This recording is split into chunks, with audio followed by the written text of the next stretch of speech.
जय हिंद दोस्तों। पिछले वीडियो में हम लोग दृष्टि आईएएस के 50 क्वेश्चन को सॉल्व कर चुके हैं जो टेस्ट सीरीज नंबर 2 ज्योग्राफी से संबंधित था। अब इस वीडियो में हम आगे के 50 क्वेश्चन को देखेंगे। तो चलिए शुरू करते हैं क्वेश्चन को। निम्नलिखित कथनों पर विचार कीजिए। पहला कथन है, यह परतदार बादल होते हैं जो कि आकाश में बहुत बड़े भाग पर फैले होते हैं। दूसरा कथन है, यह बादल सामान्यतः या तो ऊष्मा के ह्रास या अलग अलग तापमानों पर हवा के आपस में मिश्रित होने से बनते हैं। उपर्युक्त कथन निम्नलिखित में से किस प्रकार के बादलों का उचित वर्णन करते हैं। और जो पहले कथन में देखें तो यह परतदार बादल के बारे में बात कर रही है, और दूसरा है कि यह ऊष्मा के ह्रास या अलग अलग तापमानों पर हवा के आपस में मिश्रित होने से बनती हैं। तो पहले कथन से स्पष्ट होता है कि यह परतदर, जिसमें स्तर होते हैं, परत दर परत यानी कई लेयर होते हैं, तो ये उसके बारे में बात हो रही है। तो इसका सही उत्तर होगा विकल्प सी, स्तरीय मेघ। नेक्स्ट क्वेश्चन है, निम्नलिखित कथनों पर विचार कीजिए। रिवर्स रेपो सामान्यीकरण में केंद्रीय बैंक रिवर्स रेपो दर बढ़ाता है। ये कथन सही है।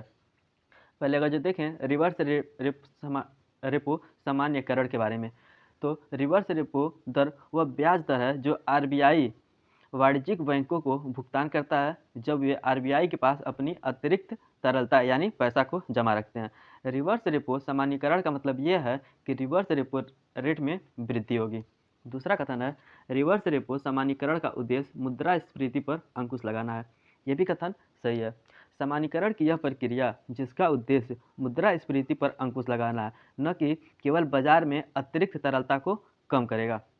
अगर ये देखें तो यह अर्थव्यवस्था में उच्च ब्याज दरों को भी उत्पन्न करेगा। उपर्युक्त कथनों में से कौन सा कथन सही है? दोनों कथन इसमें सही हैं, तो इसका सही उत्तर हो जाएगा विकल्प सी, 1 और 2 दोनों। नेक्स्ट क्वेश्चन है, निम्नलिखित कथनों पर विचार कीजिए। पहला कथन, बाघ संरक्षण का चौथा एशिया मंत्री स्तरीय सम्मेलन मलेशिया सरकार और ग्लोबल टाइगर फोरम द्वारा आयोजित किया गया था। ये कथन सही है। अगर जो देखें ग्लोबल टाइगर रिकवरी प्रोग्राम की प्रगति और बाघ संरक्षण के लिए प्रतिबद्धताओं की समीक्षा के लिए यह सम्मेलन बहुत महत्वपूर्ण है। इसका आयोजन मलेशिया सरकार और ग्लोबल टाइगर फोरम द्वारा किया गया था। दूसरा कथन है, 29 जुलाई को अंतर्राष्ट्रीय बाघ दिवस के रूप में मनाया जाता है। ये भी कथन सही है। प्रत्येक वर्ष 29 जुलाई को धारीदार बिल्ली के संरक्षण को बढ़ावा देने के साथ साथ उसके प्रकृति आवासों की रक्षा के लिए वैश्विक प्रणाली की वकालत करने हेतु अंतर्राष्ट्रीय बाघ दिवस के रूप में मनाया जाता है। तीसरा कथन है, वैश्विक बाघ आबादी का 70% से अधिक भारत में है। यह भी कथन सही है। उपर्युक्त कथनों में से कौन से कथन सही है? इसमें तीनों कथन सही है, तो इसका सही उत्तर हो जाएगा विकल्प डी, 1, 2 और 3। नेक्स्ट क्वेश्चन देखते हैं, निम्नलिखित में से कौन से मानव विकास को मापने का उपागम नहीं है? तो अगर जो देखें पहले मानव विकास उपागम को नापने हेतु क्या क्या प्रयोग होते हैं। इसमें आय उपागम होता है, कल्याण उपागम होता है, और क्षमता उपागम होता है, और आधारभूत आवश्यकता उपागम होता है। इसमें जनसांख्यिकी उपागम नहीं होता है। तो ये कथन विकल्प गलत हो जाएगा। इसका सही उत्तर विकल्प बी होगा। नेक्स्ट क्वेश्चन है,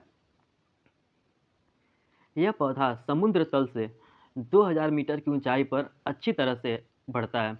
इसे 12 घंटे के सूर्य प्रकाश की आवश्यकता होती है। यह कई अलग अलग प्रकार के मृदा में उगता है, लेकिन 6 से 8 pH के मध्य कैल्शियम ह्यूमस युक्त और अच्छी तरह से शुष्क मृदा में यह सबसे अच्छा पनपता है। इसके लिए प्रतिवर्ष 1000 से 15000 मिलीमीटर की पर्याप्त वर्षा की भी आवश्यकता होती है। निम्नलिखित में से कौन सी वह फसल है जिसके बारे में यह चर्चा हो रही है? अगर जो देखें तो केसर के बारे में ये बात हो रही है। इसके लिए उपर्युक्त परिस्थितियां हैं। पहली बात तो ये ऊंचाई पर समुद्र तल से 2000 मीटर की ऊंचाई केसर की खेती के लिए उपयुक्त मानी जाती है, जिसे 12 घंटे के लिए सूर्य का प्रकाश की आवश्यकता होती है। और इसकी मृदा देखें तो यह कई अलग अलग प्रकार के मृदा में उगता है, लेकिन ऐसी मृदा जिसमें प्रचुर मात्रा में कैल्शियम कार्बोनेट होता है और ह्यूमस युक्त और अच्छी तरह से शुष्क मृदा जिसके pH मान 6 से 8 के मध्य होता है में यह सबसे अच्छा पनपता है। तो इसका सही विकल्प डी होगा। नेक्स्ट क्वेश्चन है, निम्नलिखित कथनों पर विचार कीजिए।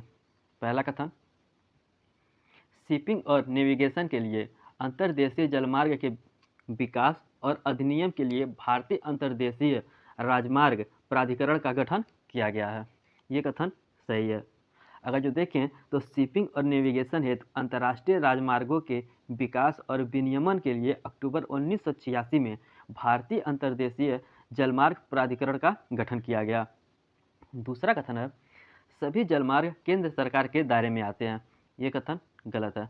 ऐसे जो कथन होते हैं जिसमें सभी या पूरे ऐसे कुछ शब्द होते हैं तो ज़्यादातर गलत होते हैं। अब मैं बताता हूँ ये क्यों गलत है।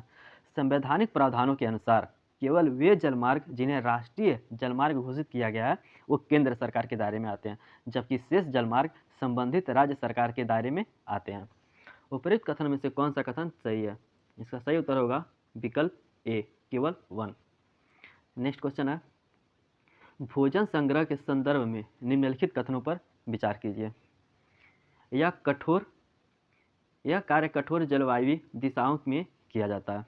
यह कथन सही है।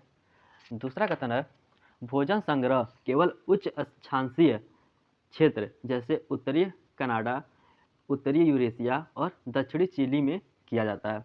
यह कथन गलत है।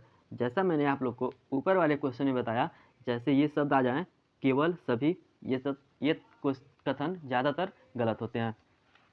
अगर जो देखें तो भोजन संग्रह मुख्यतः 2 भागों में होता है, उच्च अक्षांशीय क्षेत्रों में और निम्न अक्षांशीय क्षेत्रों में।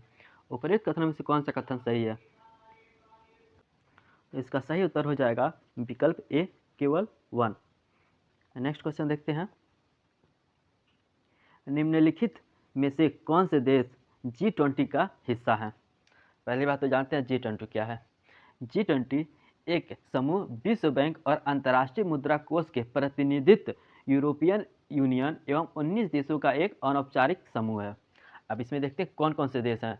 G20 सदस्य देशों में अर्जेंटीना, ऑस्ट्रेलिया, ब्राज़ील, कनाडा, चीन, यूरोपीय union, France, Germany, Bharat, Indonesia, Italy, Japan, Mexico, रूस, सऊदी अरब, दक्षिण अफ्रीका, कोरिया गणराज्य, तुर्की, यूनाइटेड किंगडम और संयुक्त राज्य अमेरिका शामिल है। नीचे दिए गए कूट का प्रयोग कर सही उत्तर चुनिए। तो मैंने अभी आपको बताया अर्जेंटीना इसमें शामिल है, मैक्सिको इसमें शामिल है, सऊदी अरब इसमें शामिल है, दक्षिण अफ्रीका इसमें शामिल है और भारत भी इसका हिस्सा है। तो इसका सही उत्तर हो जाएगा विकल्प डी, 1, 2, 3, 4 और 5। नेक्स्ट क्वेश्चन है, चतुर्थक क्रियाकलापों के संदर्भ में निम्नलिखित कथनों पर विचार कीजिए। पहला कथन है, चतुर्थक क्रियाकलापों में सूचना का संग्रह, उत्पादन और प्रसार शामिल है। ये कथन सही है। दूसरा कथन है, इसमें इन क्रियाकलापों को प्रायः गोल्ड कॉलर व्यवसाय कहा जाता है। ये कथन गलत है। गोल्ड कॉलर व्यवसाय पंचम क्रियाकलापों को कहा जाता है, इसलिए यह कथन गलत है। उपर्युक्त कथनों में से कौन सा कथन सही है? इसका सही उत्तर हो जाएगा विकल्प ए, केवल 1। नेक्स्ट क्वेश्चन, निम्नलिखित कथनों पर विचार कीजिए।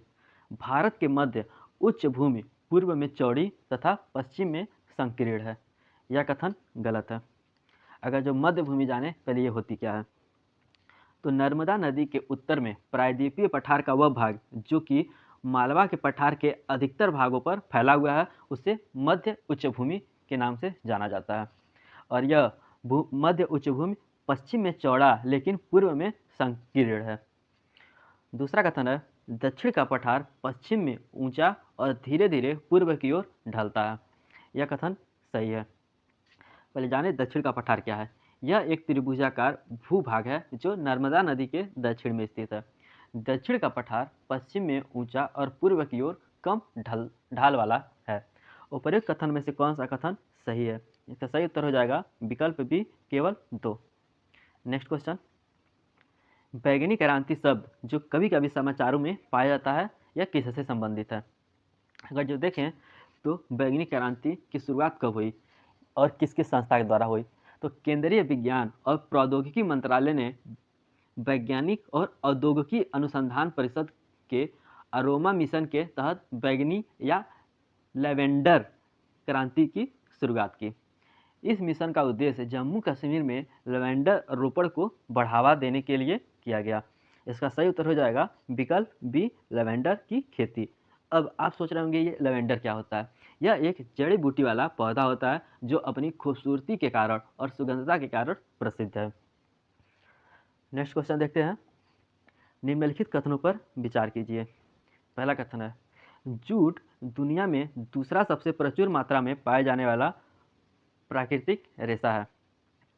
यह कथन सही है। अगर जो देखें तो कपास के बाद जूट दूसरा सबसे प्रचुर मात्रा में पाए जाने वाला प्राकृतिक रेशा है और पहला क्या है, वो कपास है।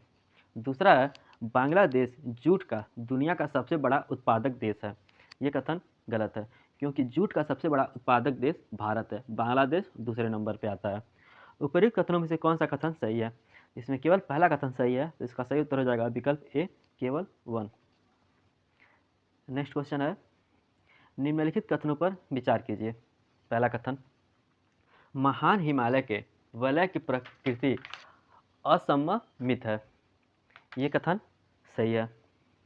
अगर जो देखें तो महान हिमालय की सबसे उत्तरी भाग में स्थित श्रृंखला को महान हिमालय या आंतरिक हिमालय या हिमाद्री की संज्ञा दी जाती है। यह वलय की प्रकृति असममित होती है।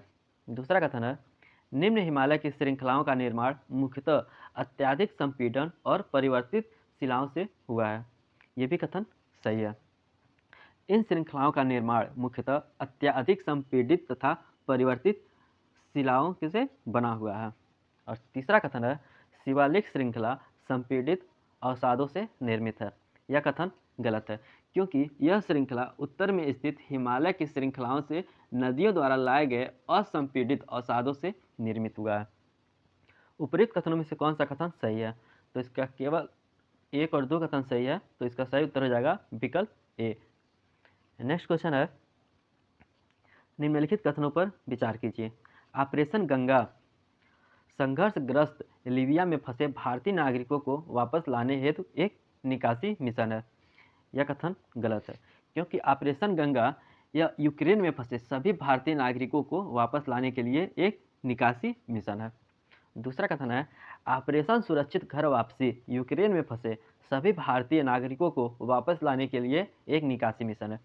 ये भी कथन गलत है क्योंकि ऑपरेशन सुरक्षित घर वापसी जो 2011 में हुई थी, यह भारत द्वारा लीबियाई युद्धगृह में फंसे भारतीय नागरिकों को सुरक्षित वापस के लिए इसको शुरुआत की गई थी। उपरोक्त कथन में से कौन सा कथन सही है? तो इसका सही उत्तर हो जाएगा विकल्प डी, न तो 1 और ना ही 2। नेक्स्ट क्वेश्चन है, भारत में पहला सीमेंट संयंत्र 1904 में चेन्नई में स्थापित किया गया। यह कथन सही है। दूसरा कथन है, अकार्बनिक रसायनों में पेट्रोकेमिकल्स और फार्मास्यूटिकल्स शामिल होते हैं। यह कथन गलत है क्योंकि कार्बनिक रसायनों में पेट्रोकेमिकल्स शामिल होते हैं जिनका उपयोग संश्लेषित रेसे, संश्लेषित रबर, प्लास्टिक, डाइक सामान, दवाओं और फार्मास्यूटिकल्स के निर्माण के लिए किया जाता है। कार्बनिक रासायनिक संयंत्र तेल रिफाइनरों और पेट्रोकेमिकल संयंत्रों के पास स्थित होता है। उपरोक्त कथन में से कौन सा कथन सही है? तो इसका सही उत्तर हो जाएगा विकल्प ए, केवल 1। नेक्स्ट क्वेश्चन है, सिटी स्प्रिंग प्रक्रिया तथा टूल बॉक्स ऑफ सॉल्यूशन हाल ही में समाचारों में देखा गया है। यह किससे संबंधित है? अगर जो देखें तो विश्व आर्थिक मंच और राष्ट्रीय नगर कार्य संस्था 2 वर्षों में विश्व आर्थिक मंच की सिटी स्प्रिंग प्रक्रिया और टूल बॉक्स ऑफ सॉल्यूशन के तहत 5 से 7 भारतीय शहरों को डीकार्बोनाइजेशन के लिए अनुकूलित करेगा। तो यह विश्व आर्थिक मंच से संबंधित है। इसका सही उत्तर विकल्प सी होगा। नेक्स्ट क्वेश्चन है,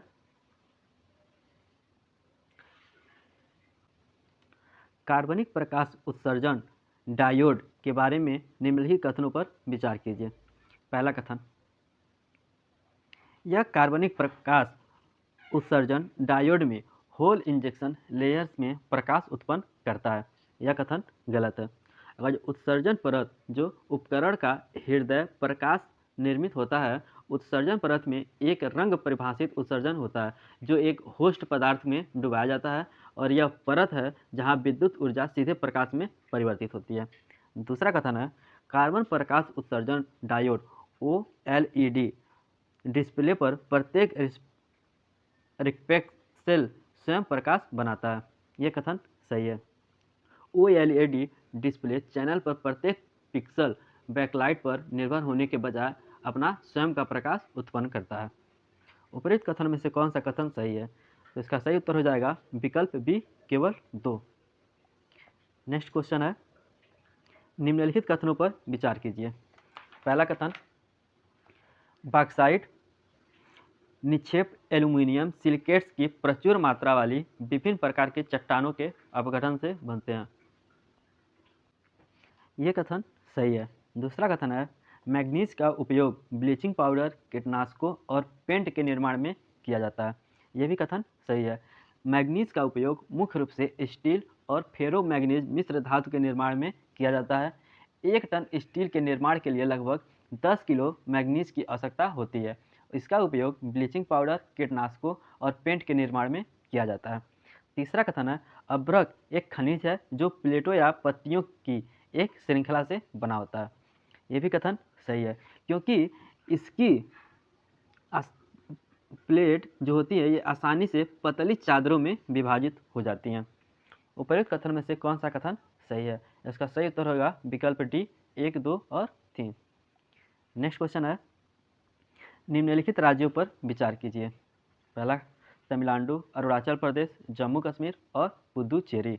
उपर्युक्त में से किस राज्य में भूरे या लिग्नाइट कोयले का भंडार होता है?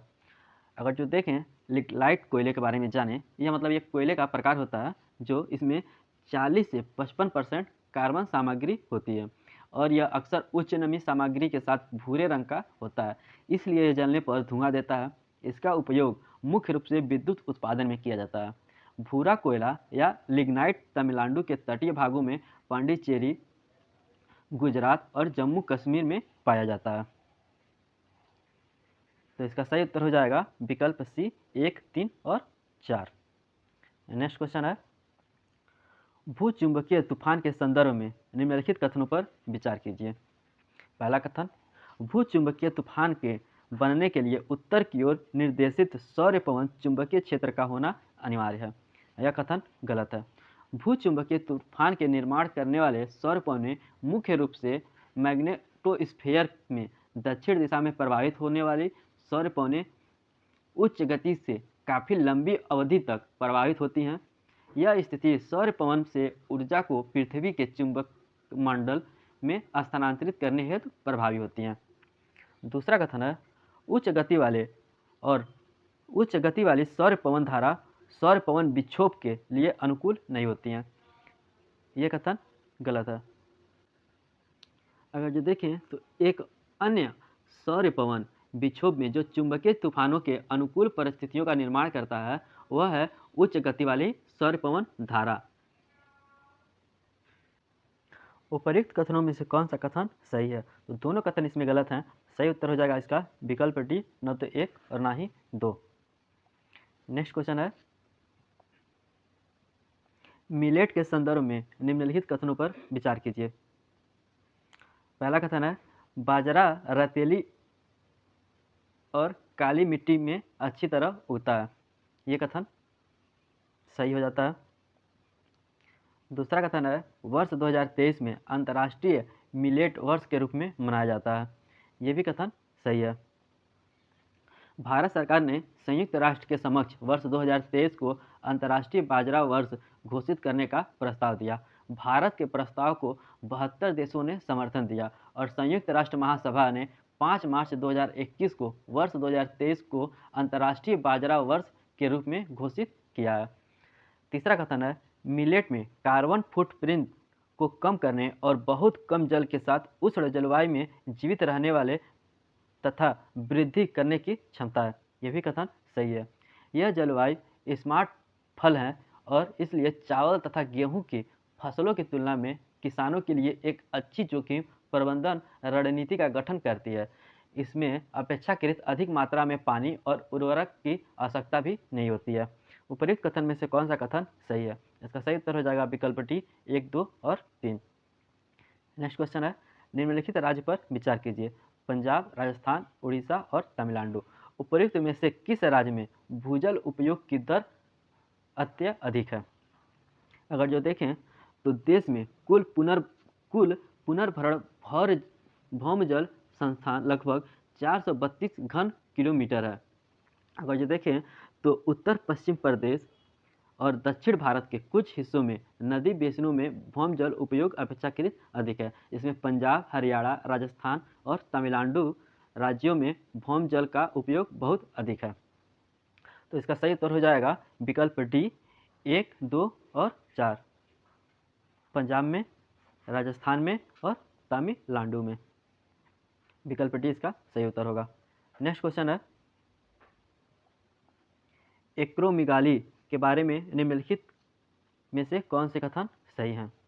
पहला है, यह एक हार्मोनल विकार है। यह कथन सही है। दूसरा कथन है, यह एक कैंसर युक्त ट्यूमर के कारण होता है। यह कथन गलत है, क्योंकि एक्रोमेगाली आमतौर पर एक कैंसर रहित ट्यूमर के कारण होता है। मध्य आयु वर्ग के वयस्क इसमें सबसे अधिक प्रभावित होते हैं। तीसरा कथन है, हाथ और पैर में वृद्धि इसके सामान्य लक्षण है। यह कथन सही है, क्योंकि tumour growth hormone releasing hormone नामक एक हार्मोन का उत्पादन करते हैं, जो प्यूटिसरी ग्रंथि को अधिक ग्रोथ हार्मोन बनाने हेतु संकेत देता है। इसके लक्षणों में चेहरे, हाथ और पैर का बढ़ना, सिर और जोड़ों का में सीमित गतिशीलता, दृष्टि में संबंधित समस्याएं, थकान तथा जोड़ों तथा मांसपेशियों में कमजोरी आदि शामिल होती है। नीचे दिए गए कोड का प्रयोग कर सही उत्तर चुनिए। इसका सही उत्तर हो जाएगा विकल्प सी 1 और 3।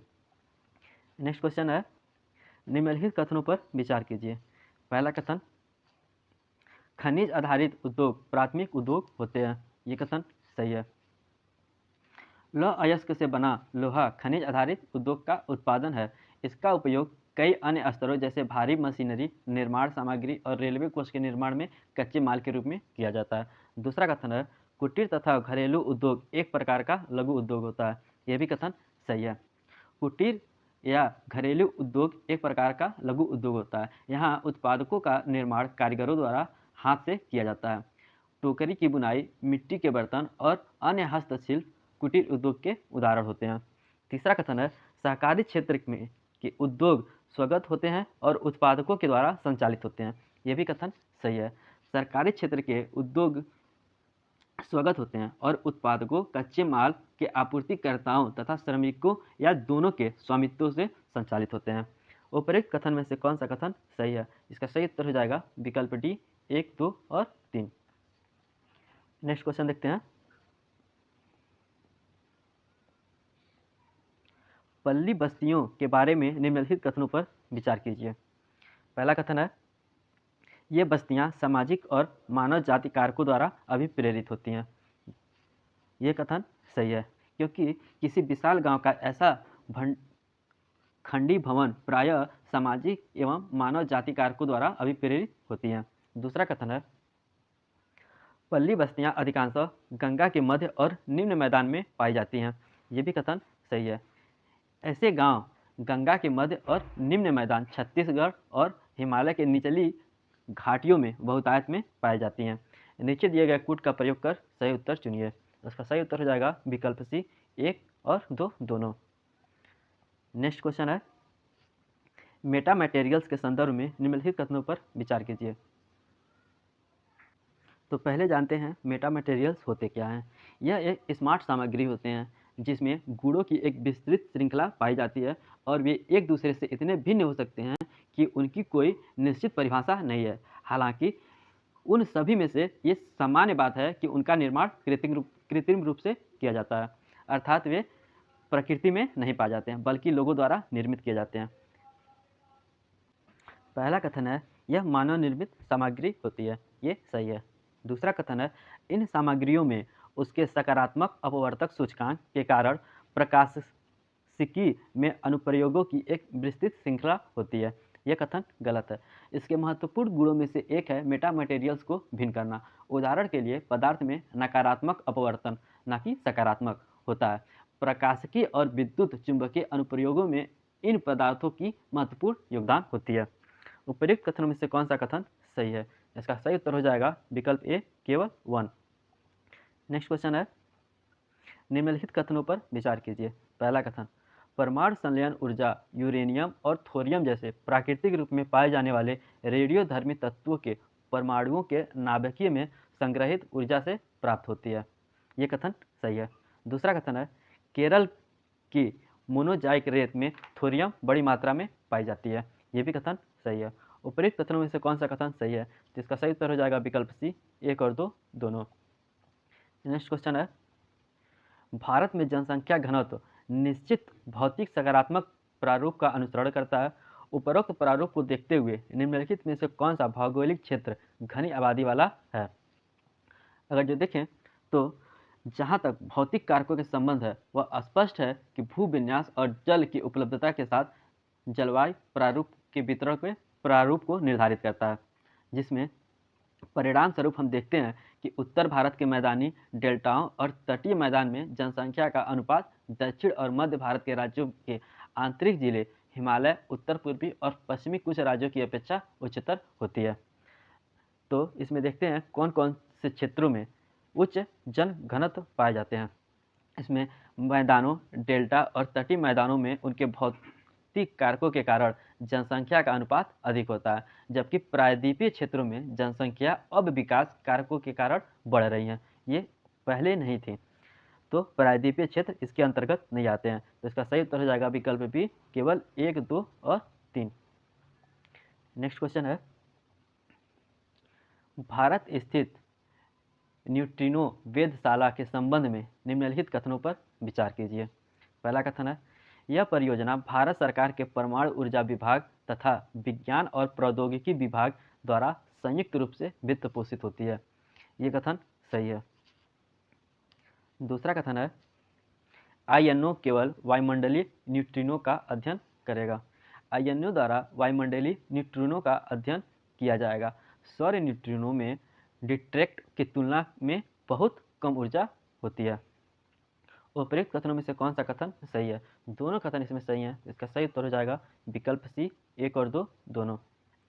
नेक्स्ट क्वेश्चन है, निम्नलिखित कथनों पर विचार कीजिए। पहला कथन, भारत में पहली बार सफल मशीनीकृत कपड़ा मिल वर्ष 1864 में मद्रास में स्थापित किया गया। यह कथन सही है।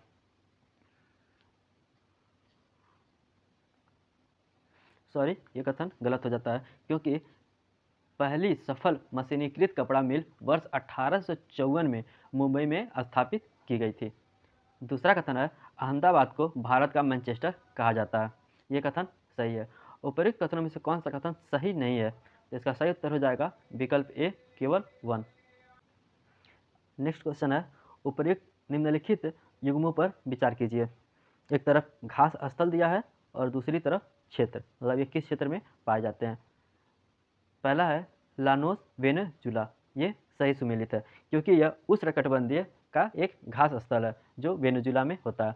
दूसरा है वेल्ड, दक्षिण अफ्रीका, ये भी सही है, ये शीतोष्ण कटिबंधीय का घास स्थल है। और तीसरा है स्टेपी, अर्जेंटीना, ये गलत है, क्योंकि स्टेपी मध्य एशिया का है, न कि अर्जेंटीना का। तीसरा है डाउन्स, ऑस्ट्रेलिया, ये भी सही है। उपरोक्त युग्म में से कितने सही युग्म हैं? तो 3 युग्म सही हैं, तो इसका सही उत्तर हो जाएगा विकल्प सी, केवल 3 युग्म। नेक्स्ट क्वेश्चन है, परिसीमन आयोग के संबंध में निम्नलिखित कथनों पर विचार कीजिए।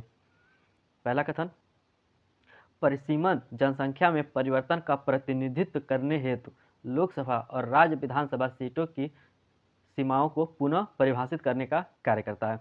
यह कथन सही है।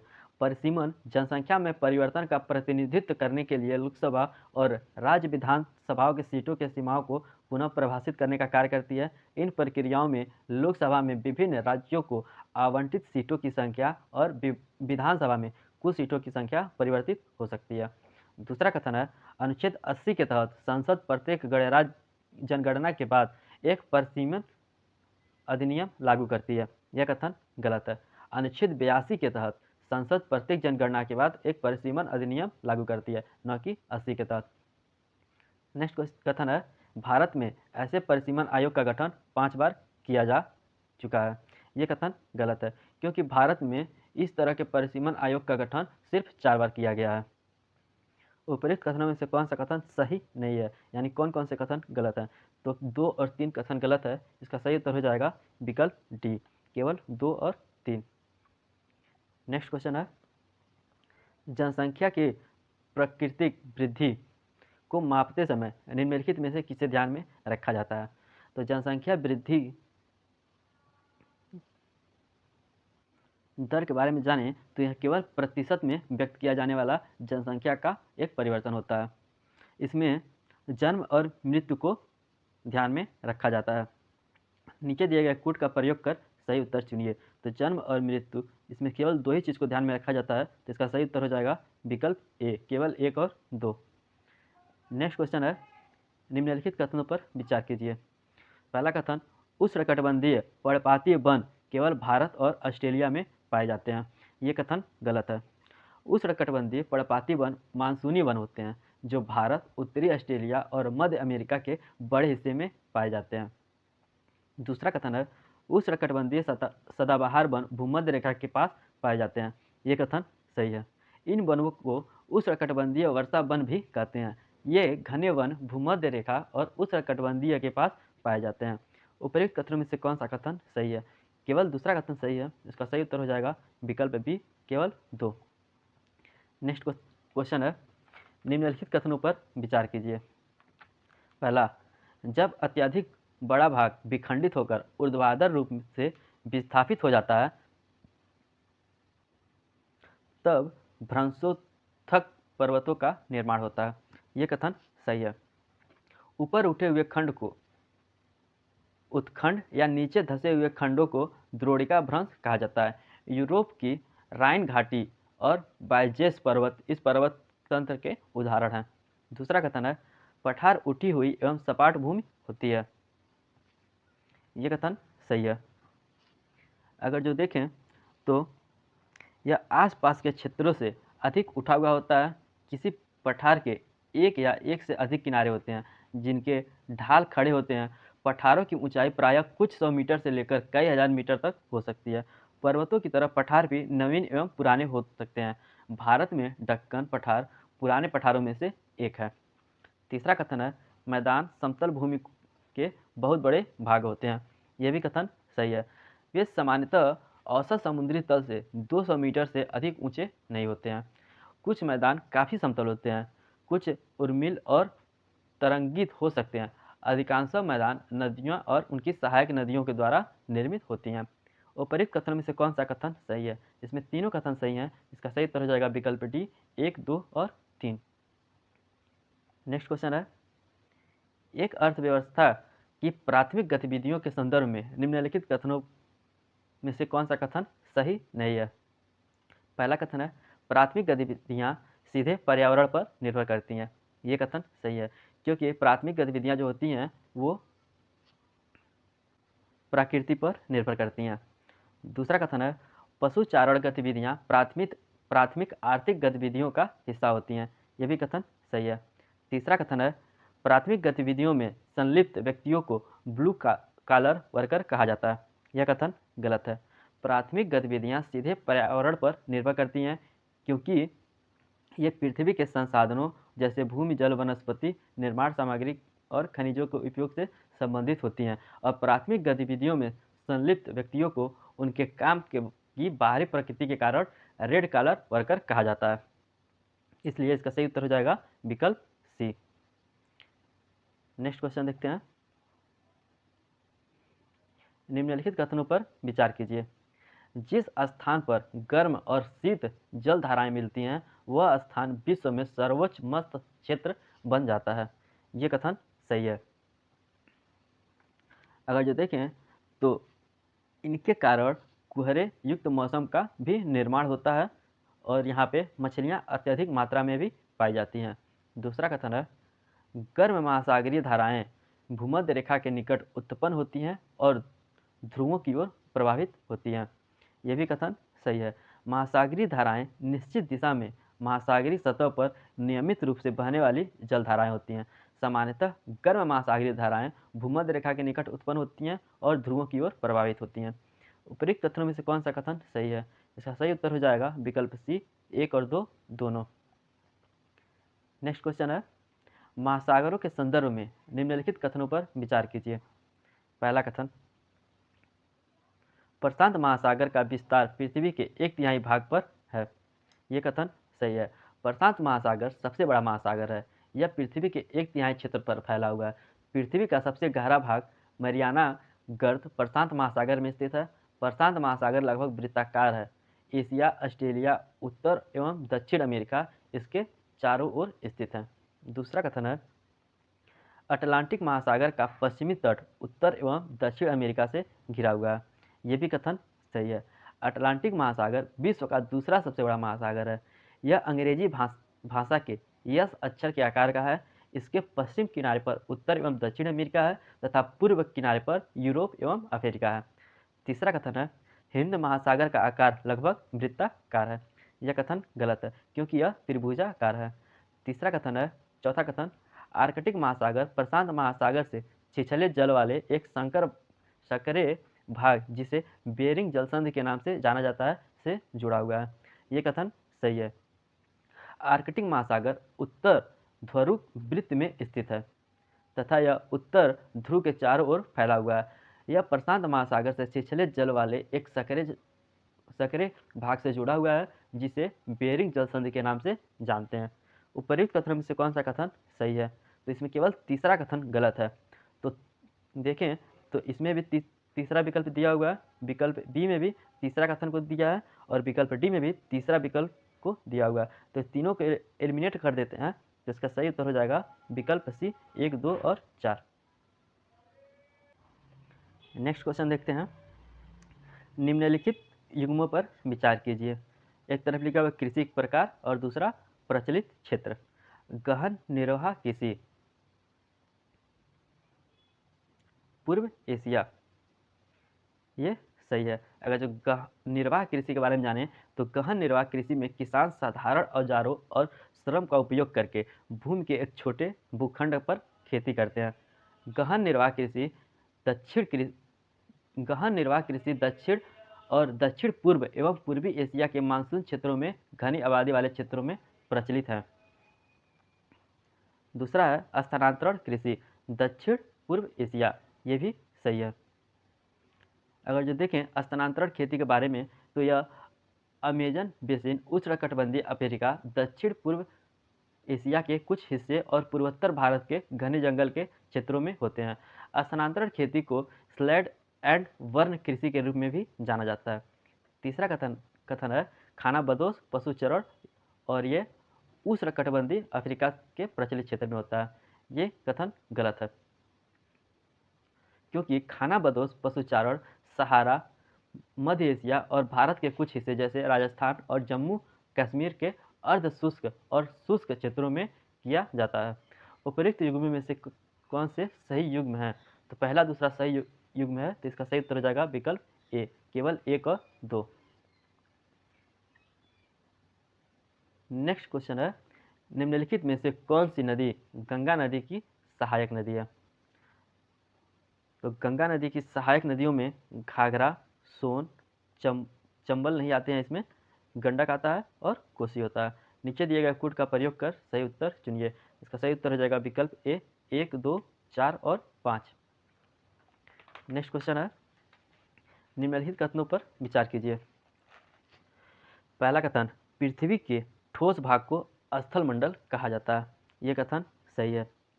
यह भूप्रपट्टी के चट्टानों तथा मिट्टी के पतली परतों से बना होता है। दूसरा कथन है, सबसे ऊंचा शिखर माउंट एवरेस्ट समुद्र तल से 8,848 मीटर ऊंचा है। यह भी कथन सही है। उपर्युक्त कथनों में से कौन सा कथन सही है? तो दोनों कथन इसमें सही हैं। इसका सही उत्तर हो जाएगा विकल्प सी, 1 और 2 दोनों। नेक्स्ट क्वेश्चन है, निम्नलिखित कथनों पर विचार कीजिए। पहला कथन, यह अत्यधिक विशिष्ट व्यावसायिक कृषि है। दूसरा है खट्टे फल इस कृषि की विशेषता है। और तीसरा कथन है यह उत्तरी अफ्रीका और ऑस्ट्रेलिया के दक्षिणी पश्चिमी भाग में प्रचलित है। उपर्युक्त कथन निम्नलिखित में से किस प्रकार की कृषि का सबसे उपयुक्त वर्णन करता है? अगर जो जाने भूमध्य सागरीय कृषि के बारे में, तो यह अत्यधिक विशिष्ट व्यावसायिक कृषि है। यह यूरोप में भूमध्य सागर के दोनों ओर के देशों में और उत्तर अफ्रीका के ट्यूनीशियन से अटलांटिक तट, दक्षिण कैलिफोर्निया, मध्य चिली, दक्षिण अफ्रीका के दक्षिण पश्चिमी भागों और ऑस्ट्रेलिया के दक्षिण तथा दक्षिण पश्चिमी भागों में प्रचलित है। यह क्षेत्र खट्टे फलों का एक महत्वपूर्ण कर्ता देश होते हैं। तो ये भूमध्य सागरीय कृषि के बारे में चर्चा की जा रही है। इसका सही उत्तर विकल्प डी होगा। नेक्स्ट क्वेश्चन है राष्ट्रीय जलमार्ग 1 निम्नलिखित में से किन राज्यों से होकर गुजरता है? अगर जो देखें वर्ष 1986 में हल्दिया और प्रयागराज के बीच गंगा, भागीरथी और हुगली नदी प्रणाली को राष्ट्रीय राजमार्ग के रूप में घोषित किया गया। यह उत्तर प्रदेश, बिहार, झारखंड और पश्चिम बंगाल से होकर गुजरता है। उत्तर प्रदेश, बिहार, झारखंड और पश्चिम बंगाल, ये उड़ीसा से होकर नहीं गुजरता है। तो इसका सही उत्तर हो जाएगा विकल्प ए, 1, 2, 3 और 5। नेक्स्ट क्वेश्चन है निम्नलिखित कथनों पर विचार कीजिए। पहला, शुक्र को पृथ्वी का जुड़वा ग्रह माना जाता है।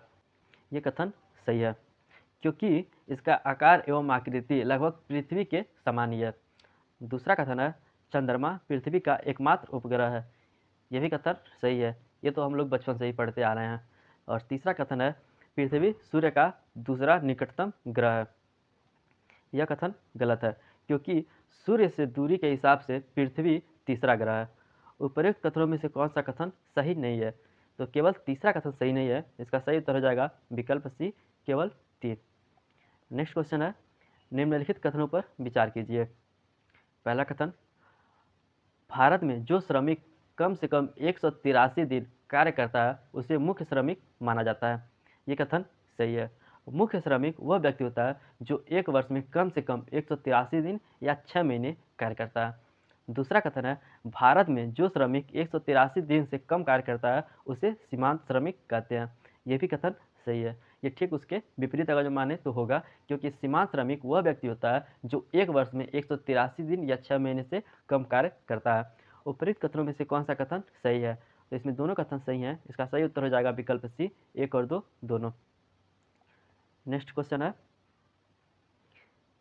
राष्ट्रीय स्वच्छ गंगा मिशन के संदर्भ में निम्नलिखित में से कौन से कथन सही हैं? अगर जो देखें तो पहला कथन है इसका उद्देश्य प्रदूषण को कम करना और गंगा नदी तथा उसके सभी सहायक नदियों का कायाकल्प सुनिश्चित करना है। ये कथन सही है क्योंकि इस परियोजना का परिचालन क्षेत्र में गंगा बेसिन और उसकी सहायक नदी और वे सभी राज्य शामिल आते हैं जिसमें से होकर ये बहती है, जिसमें दिल्ली भी शामिल है। दूसरा कथन है यह पर्यावरण, वन और जलवायु परिवर्तन मंत्रालय के तहत एक पंजीकृत सोसाइटी है। यह कथन गलत है। यह मूल रूप से पर्यावरण एवं जलवायु परिवर्तन मंत्रालय द्वारा 12 अगस्त 2011 को सोसाइटी पंजीकृत अधिनियम 1860 के तहत गठित एक पंजीकृत सोसाइटी थी।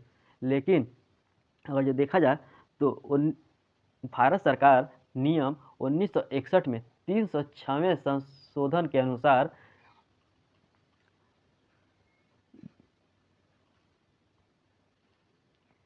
NGRB और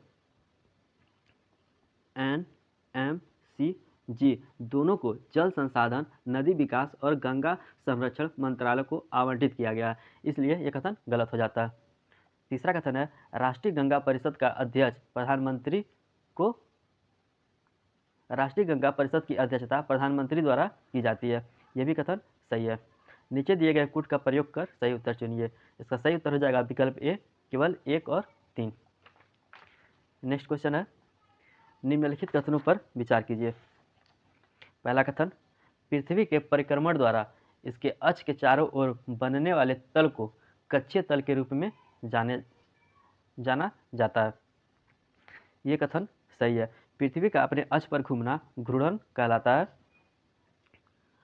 वह समतल जो कक्ष के द्वारा माना जाता है उन्हें कक्षीय समतल कहते हैं।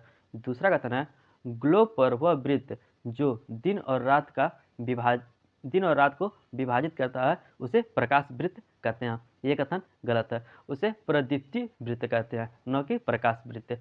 उपरोक्त कथनों में से कौन सा कथन सही नहीं है? दूसरा कथन नहीं सही है, इसका सही उत्तर हो जाएगा विकल्प बी, केवल 2। नेक्स्ट क्वेश्चन है शीर्ष की ओर सुंडाकार घंटी के आकार का आयुलिंग पिरामिड इंगित करता है, इसमें से किसको इंगित करता है?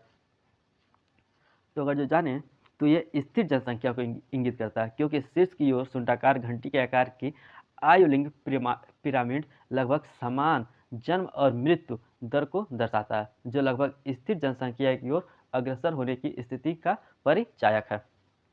इसका सही उत्तर विकल्प सी होगा, स्थिर जनसंख्या को।